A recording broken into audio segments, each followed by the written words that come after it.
You know, I'm seeing all these videos right now where all these farmers are crying about not getting no help right now.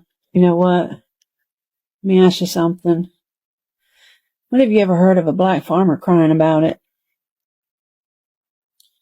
Never. And you want to know why? Because they ain't never got no help in the first place. That's right. USDA is literally admitted to discriminating against black farmers. And literally black farmers had to sue thousands of them to get what white farmers are handed for free. And fast forward to today, all these farmers crying that they can't get no help. You see, black farmers, they've been struggling. Y'all just now feeling what they've been feeling for over 100 years. Black farmers, they used to own over 19 million acres of land. But guess what? Systematic racism, denied loans, shady politicians, and legal loopholes wiped them all out. Yeah. And now they're 1% of America's farmland. When the government finally tried to pass relief for the black folk back in 2021, white farmers sued to block it, claimed it was reverse discrimination. Make that make sense. So, you know, next time you see folks complaining about farm aid, why don't you ask them, where's the help for black farmers? Ask them why their struggle is just now important when others have been suffering for centuries. What's up, everybody? Welcome back to the channel. I hope you guys are doing amazing. Thank you so much for clicking on this episode. I really do appreciate your love and support on this channel. So on this episode, I just happened to come across these videos of, we have seen videos where white farmers are actually really affected by, them coming online and, crying and say how the Trump policies are actually affecting and hurting them. With the mass deportation, they don't have enough workers to work in their farms and they're losing on a lot. And people have been asking questions like, what about the black farmers? We all know that the black farmers only represent 1 or 1.3% of the total farmers, or, compared to around 95% of white farmers in the United States of America. And people are asking, like, why are black Americans not suffering or going through a lot? Honestly, they're also facing it, but this is something that I'll talk at the end of this video. But there's these videos that I've gathered for you guys that I want us to watch together. Every clip and every stitch that you'll be seeing on our today's episode, credits belongs to the original creators of these videos that you're seeing on your screens. If you're coming across this channel for the first time, my name is RAGED. Kindly consider subscribing to this channel, give this video a like, and let me know what your thoughts are on the comments section. If you're a black farmer watching this, or if you're someone that know a black farmer somewhere that you talk and discuss with everything that's happening, I really want to know what they're saying about these, or what they're going through these Trump policies and all that's happening to farmers in the United States of America. So let's just dive right ahead and we'll come back with more commentary. So I'm a black farmer, and a lot of people are wondering, why are black farmers not panicking like a lot of white farmers? Well, let me explain to you the reasons why. It's because white farmers have been handed everything to them. A lot of them. Not saying all of them, but a good bit of them. And by that I mean this. MLK even pointed out. He says, farmers in the West and the Midwest who were white, they were given land, they were given money, they were given training, they were given a lot.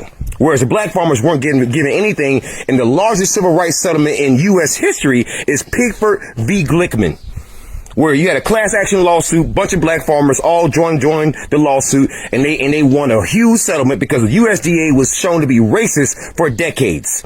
So because black farmers haven't been given anything, we've been learning to do without, unlike your white farmers.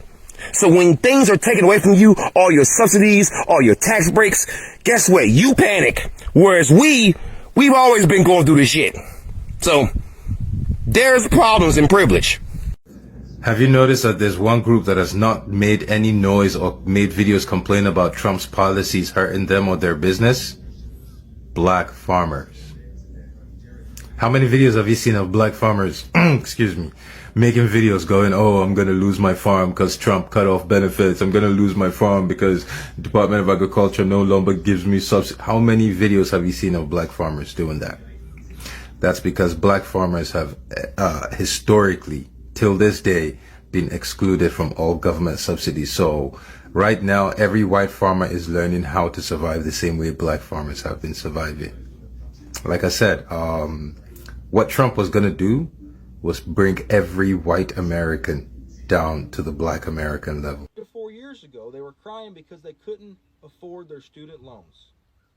It's kind of strange, because if you're an expert in finance and you got college educated on finance, wouldn't you think you could take care of your finances in your own house? I don't know, shouldn't you be able to handle your own finances without constantly relying on Dems to give you handouts and bail you out? Recognize this guy? This is a perfect example of why people make FAFO content. This is a perfect example of why regret is not the same as redemption. You may remember this guy from a video where he was crying about losing his farm because he spent a bunch of money he didn't have because he was banking on receiving certain subsidies that he was promised thanks to the Biden admin. And then when Trump got into office, the guy he wanted, and put a freeze on all the aid that was going out, including the aid going to American farmers like himself, he suddenly had a problem with the whole endeavor. People, of course, understandably dragged him, made a bunch of FAFO content, and then he came out and asked people to stop, kicking him while he was down, that he was here to listen and to learn, and that he didn't know about all this Project 2025 stuff. He'd had the wool pulled over his eyes. But now he's in pain, he's afraid for his farm, he's willing to hear people out. In fact, it sparked a conversation where people were saying, like, let's embrace these people who are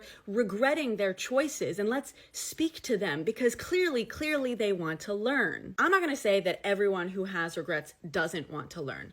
What I'm saying is that having regrets does not mean that someone has learned. Having regrets about doing something that would harm a lot of people simply because you're now being harmed, that's not a lesson. You're still operating completely out of self-interest. You have not learned anything. So what happened? Well, a bunch of people who have been pushing against this administration and all the havoc it has been wreaking, all the destruction it is causing, sued the admin over those frozen funds and successfully got those funds unfrozen, at least temporarily. So this learning and listening farmer got his funds released.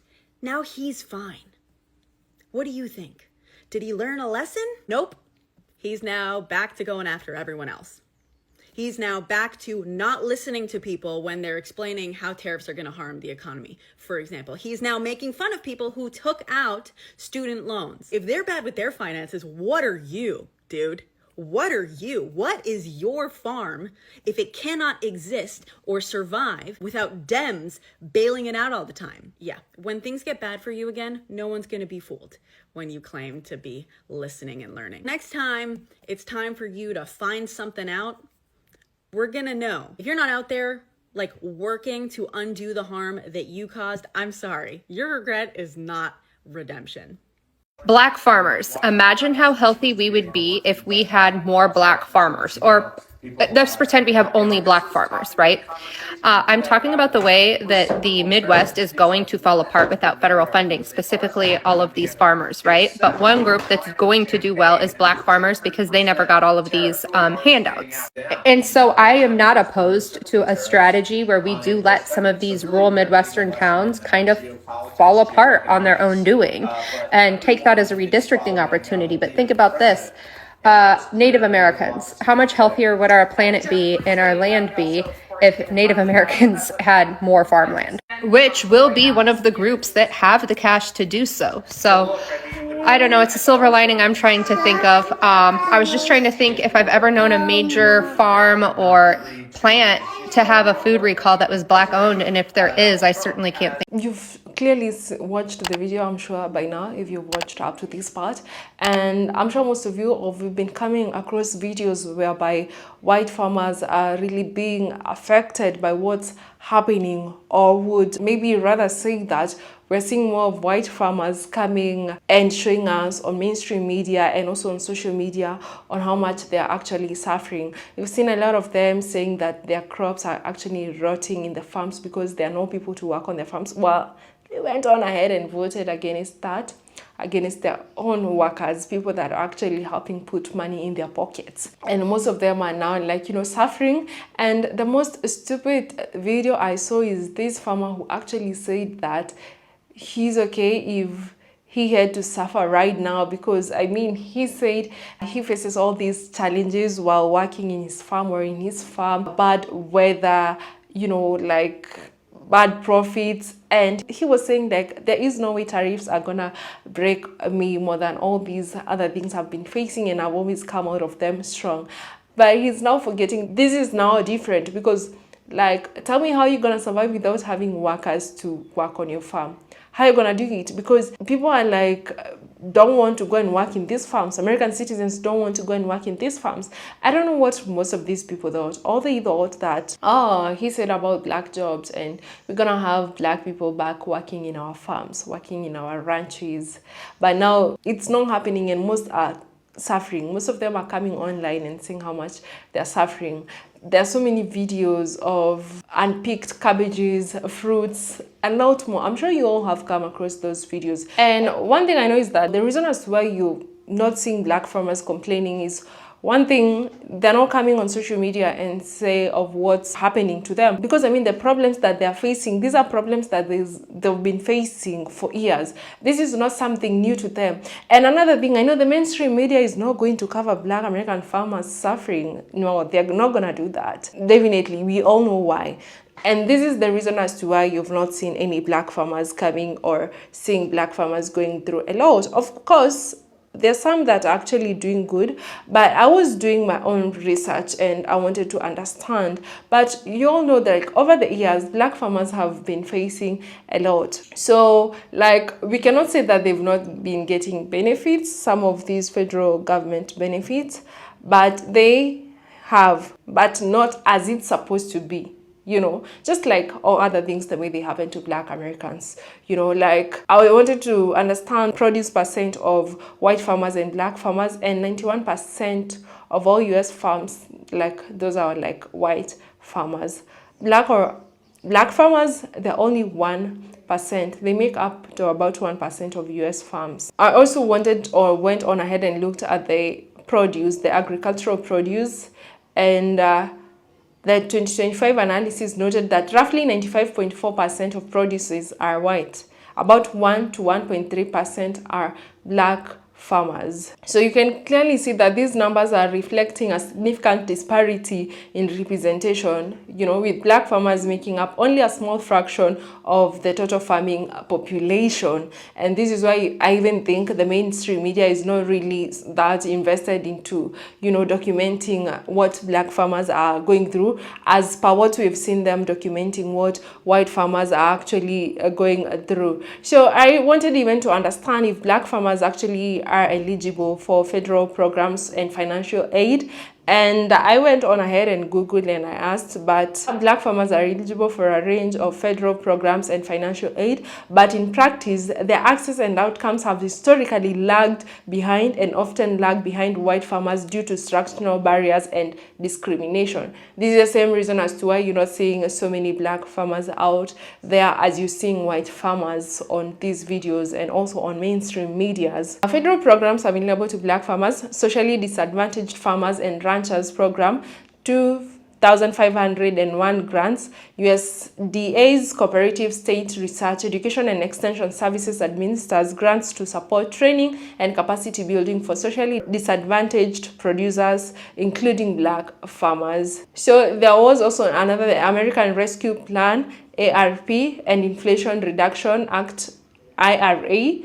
ARP 2021 allocated $4 billion in debt relief and $1 billion in technical assistance for socially disadvantaged farmers, including black farmers. After legal challenges, ARA 2022 created a $3.1 billion for distressed borrowers and $2.2 billion for those who can prove USDA discrimination. Conservative and climate-focused programs like EQIP provide cost sharing for conservation practices, often with higher subsidies up to 90% for historically underserved producers. Equity initiative and advisory bodies has formed equity. USDA has formed equity commissions, added minority farmer advisory committees, and large tools like FSA loan assistance tool to improve programs access. These are the same equity initiative that the new administration has taken away, the same ones that were actually benefiting Black farmers. So there have been barriers and disparities. Despite eligibility, Black farmers face persistent inequities, loan access gaps. Only 36% of Black loan applicants receive USDA direct loans in 2022 versus 72% of white applicants. Black farmers most were rejected more often. Funding disparity, Black farmers, about 1.7% of farms received just 0.17%. Can you even imagine? Of CFAP COVID relief funds and under 0.3% overall federal farm payments. Smaller average payouts, USDA discrimination payments through IRA averaged 15 to 20,000 US dollars for Black farmers, far below the possible 500,000. Can you imagine? And they're also going on ahead and saying advocates say deep-rooted systematic issues, bureaucratic hurdles, documentation requirements, and scale mismatches continue to hinder meaningful participation. So do Black farmers really get federal support? Yes, but unevenly. They are supposed to receive tailored support. However, historical discrimination, legal pushback on race-conscious aid, and systematic barriers have blocked equitable outcomes, while newer programs aim to improve equity. Many Black farmers say the real-world benefits are limited compared to what's available to white farmers. And this is why you're seeing like it's just 1% of Black farmers that we have in the United States of America compared to 95.4% of white farmers. You see? And when white farmers are coming here to cry and saying all that they are going through, this is why people are like, you know, it's not our fight, it's not our problem, because these issues that they are finally catching up with them are issues that Black farmers have been going through for ages. So it's not something new to Black farmers. So people are saying that Black farmers are not affected by Trump policies, but actually they are affected by Trump policies. Often, like you see, disappropriately, but the effects are complex.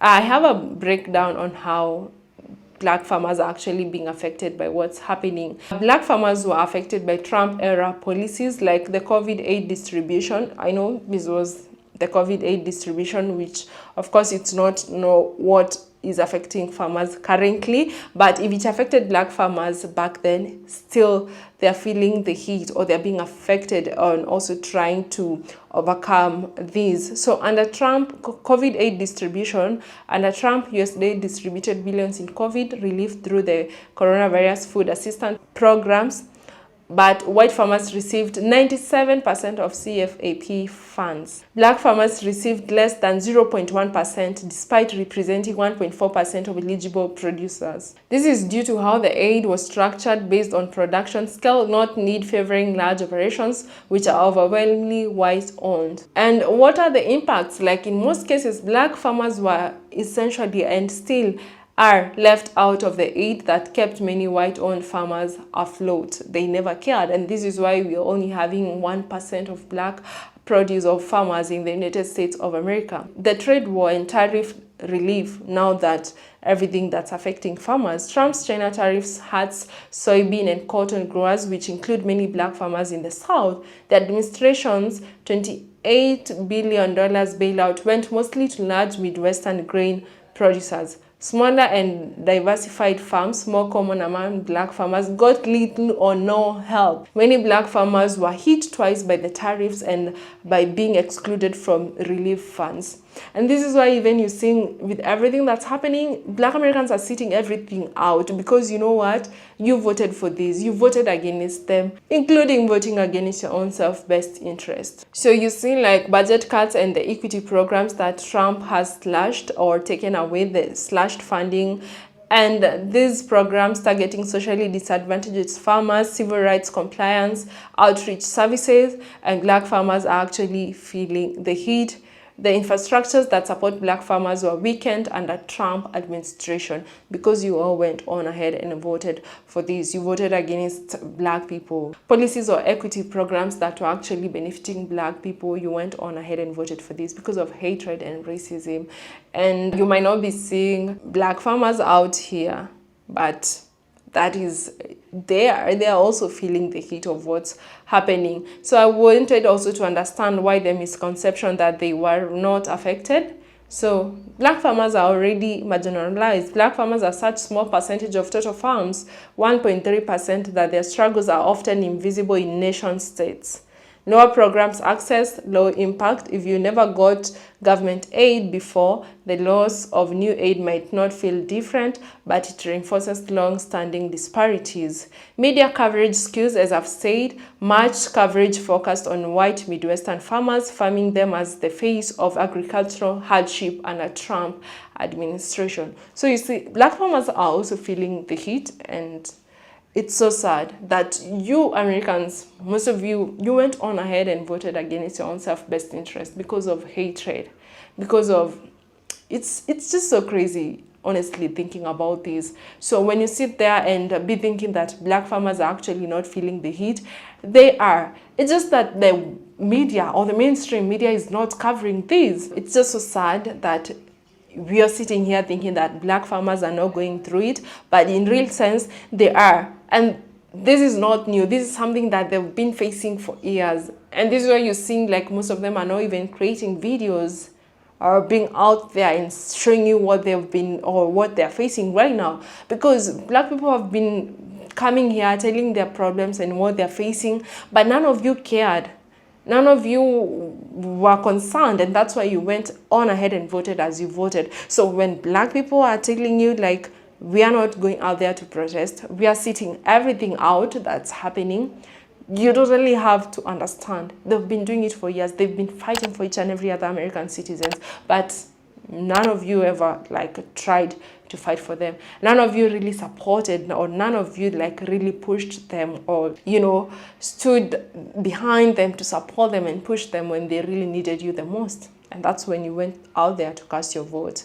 Thank you so much for watching up to this part. Kindly consider subscribing to this channel if you haven't. And until the next episode, bye.